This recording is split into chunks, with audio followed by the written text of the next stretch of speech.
Un saut en chute libre au-dessus de la plage des Brisants, un village dédié aux activités physiques de pleine nature, un concours de vidéos récompensant les meilleures productions, une projection sur écran géant, les pieds dans le sable et la tête dans les étoiles.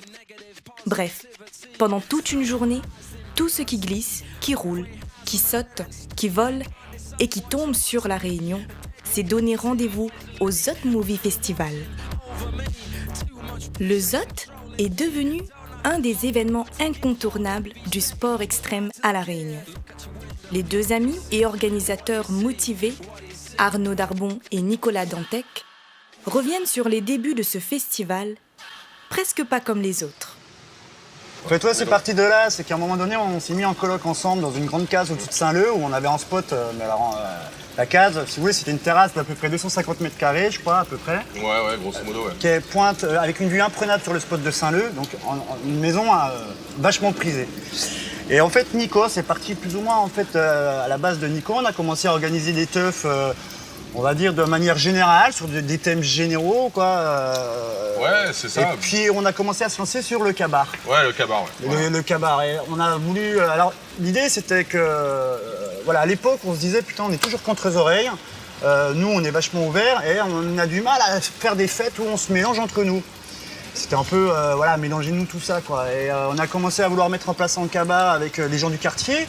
Nicolas qui était à l'époque conseiller, non, tu étais assistant d'éducation. Ouais, j'étais assistant d'éducation dans un collège. Dans un collège, donc j'avais vachement plus de relations, j'avais beaucoup de dallons et de copines dans le milieu saint-leusien, enfin dans le milieu saint-leusien associatif, dans le monde créole et tout, donc j'avais vachement d'affinité avec tout ça. Donc j'ai dit, bon voilà, on va essayer de faire un truc qui permette de communier tout ça, quoi, de faire un cabar sur une soirée. C'était pas compliqué, hein, c'était d'inviter des groupes, la cour. Les groupes du chemin là, et puis voilà, on a fait venir plein d'artistes, des oreilles, des créoles, des malbars, un peu de tout, c'était cool, il y avait une bonne ambiance, des danseuses, des cracheurs de feu, enfin on a commencé à bien délirer déjà au point de vue organisation. On a commencé, ouais, il y avait 100 personnes, la deuxième année on a eu je crois 200 personnes, et la troisième année, où c'était la dernière parce qu'il fallait qu'on arrête, il y a eu... on a été obligé de refuser du monde. Et on a commencé à délirer de qu'est-ce qu'on pouvait faire en fait. Parce qu'on avait tous les deux une envie d'organiser, de créer et de continuer un peu dans la même dynamique, d'essayer de faire un petit événement. On n'était pas vraiment sûr de ce qu'on voulait faire, mais on voulait organiser un truc qui soit en rapport avec nos passions et avec notre volonté justement d'agir. Et donc en discutant, on s'est dit mais c'est pas compliqué quoi. En fait, regarde, on est en 2008. Regarde tous les spots de surf, regarde tous les spots en montagne et tout le monde est équipé de caméras, les NTIC se sont développés à fond, donc c'est plus réservé à une élite, il y a vraiment le citoyen lambda de quoi filmer et de quoi monter. Donc on s'est dit, allons créer un événement qui rassemble encore une fois tout ça, quoi. On va essayer de créer un événement qui permette à chacun de s'exprimer, chacun de proposer des vidéos sur une soirée, et que les gars puissent délirer entre dallons, dire regarde c'est ma vidéo, viens voir et tout, ça passe sur écran géant et tout. Puis voilà, c'est parti de là en fait d'un dimanche soir, on a commencé à discuter. Il faut savoir qu'on était en juillet 2008. Ouais, c'était juillet ça. Ouais. Juillet 2008 et qu'on avait prévu d'organiser donc la première édition de ce qui allait être le Zot Movie Festival mi-octobre. Donc si tu veux en termes de délai, d'organisation, de recherche de sponsors, de création de concepts, de règlements, enfin ça a été super court. Donc on a fait bon an mal an tout ce qu'on pouvait, on s'est jeté à corps perdu dans ce projet. Et au final, ben voilà, on a réussi à réaliser la première édition donc en 2008 au club nautique de Saint-Gilles, donc sur le bar attenant donc à la plage des Brisants sur le port de Saint-Gilles. Et on s'est rendu compte que c'était cool quoi, ça marche quoi. Il y avait 500 personnes, on voyait des gars de toutes les disciplines sportives de l'île qui étaient au même moment, au même endroit et qui étaient réunis pour justement voir ce que faisait l'autre. Et donc il y a des mecs qui n'avaient pas forcément l'habitude de se côtoyer, des surfeurs d'un côté, des windsurfers qui des fois c'est un peu chaud dans l'eau, on connaît tous comment ça se passe, la surpopulation sur les spots. Donc là c'était vraiment cool quoi, il y avait un échange et puis ce rôle un peu entre guillemets social de pouvoir retrouver tout le monde au même endroit et de pouvoir discuter. C'était super fédérateur quoi. Et les contraintes techniques, elles sont venues un petit peu après. C'est-à-dire que, en fait, moi, la vidéo, j'y connaissais nada. Nicolas, il y connaissait que dalle aussi. Donc, au niveau problématique technique, c'était un peu compliqué. Il a fallu qu'on apprenne sur le tas. Grand écran, on n'avait pas réfléchi tout de suite. Donc, on est parti sur des draps. 4 draps qu'on a achetés dans un magasin chinois. Qu'une copine a cousu, qu'on a placardé contre le mur. Le rétroprojecteur, c'était un rétroprojecteur de salon, lambda, donc en 2008. C'était à l'époque, il n'y avait pas les super vidéoprojecteurs comme il y a maintenant. Le son, on a trouvé plus ou moins un pote qui nous a fait le son. Et le montage, c'est pareil, c'est un pote qui nous a fait... qui était un petit peu de la partie, enfin qui s'amusait, qui titillait à titre perso, amateur, le montage. Et qui nous a fait le montage.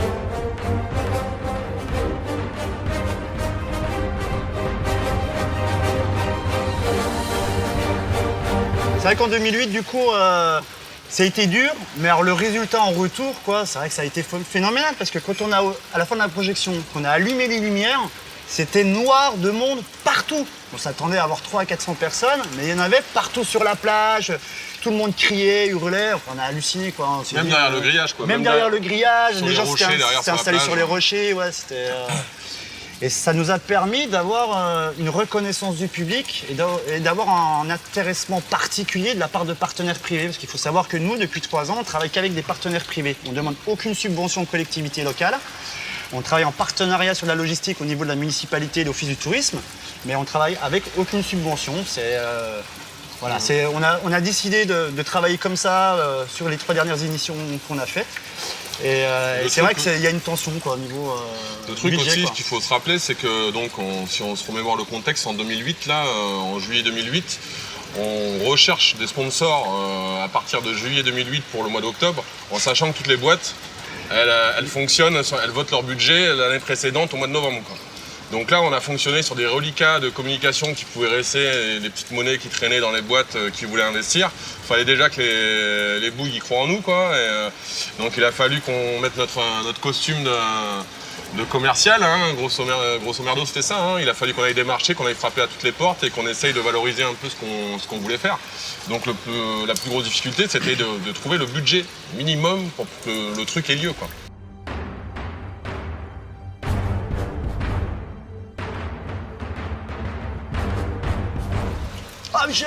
Professionnel de l'image, Michel Vincent est le président du jury du festival. La sélection et la délibération est faite par un jury de professionnels et là, c'est du sérieux. Moi, je m'occupe de sélectionner un jury avec évidemment Nico Arnaud. Et là, on essaie de trouver des personnes qui vont être le plus à même à juger ces films. Oui, alors, bon, je vais pas retracer tout le palmarès 2010, puisque évidemment, il y a beaucoup de... Ça serait trop long pour l'émission. Par contre, je vais citer 3 vidéos qui sont un peu symptomatiques de ce qu'on a aujourd'hui et vers quoi on veut évoluer. Première vidéo, c'est dans la catégorie amateur, c'est Karma. Donc là, on a affaire à quelqu'un qui est totalement amateur, qui fait de l'image déjà depuis très longtemps. Et là, qui nous propose une vidéo. Nous, quand on l'a vu la première fois, on s'est dit, mais c'est fait où? C'est vraiment La Réunion, là, on est à Hollywood. Enfin, on avait quelque chose, un contenu, vraiment extraordinaire, quoi. Très très bonne qualité d'image, très très bon son, le montage parfait.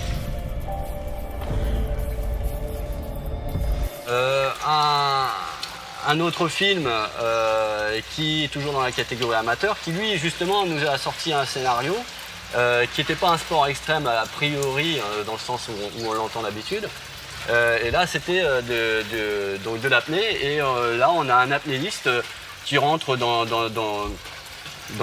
un rêve, qui se voit s'entraîner en apnée, donc on a quelque chose de très zen, donc on n'est plus du tout dans l'image qui bastonne, et on est dans quelque chose de beaucoup plus léger, et on s'est surpris à partir vraiment dans son histoire, et avec un balai, avec une baleine, la baleine qui sort de l'eau, le gars qui sort de l'eau.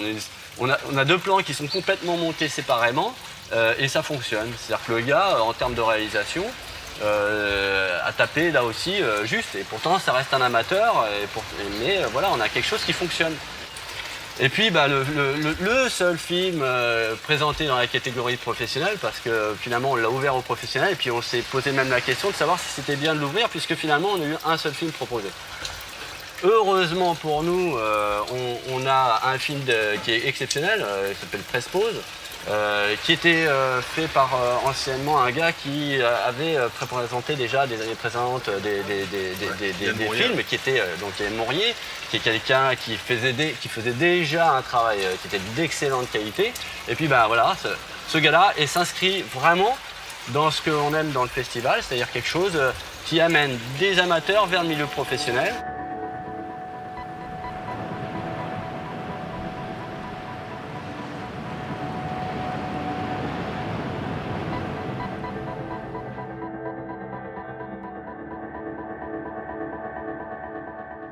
Bon, voilà, donc ça c'est les 3 films qui, je dirais, représentent le mieux ce qu'est le festival aujourd'hui et ce vers quoi on va l'emmener demain, en espérant avoir toujours des amateurs qui se creusent la tête et qui font appel à leur qualité de créativité et qui nous sortent, on l'espère, des films qui vont avoir une aura et qui j'espère pour eux, leur permettra d'accéder à un milieu professionnel qui est un milieu qui est quand même pas facile.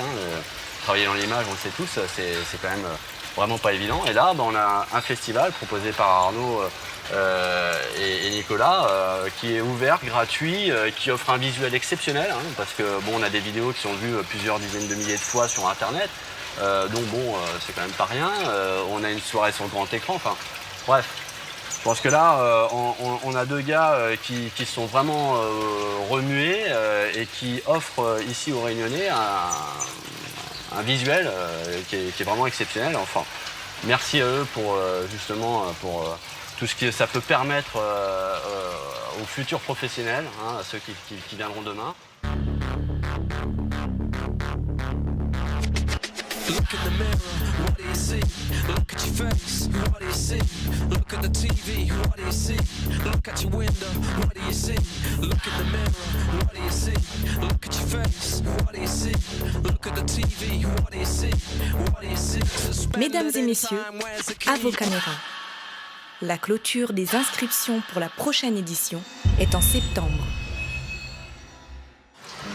Donc voilà, à vos caméras, à vos matos de montage et c'est parti. Longue vie à Grant. Longue vie à Grant, merci à Grant. Rock'n'roll.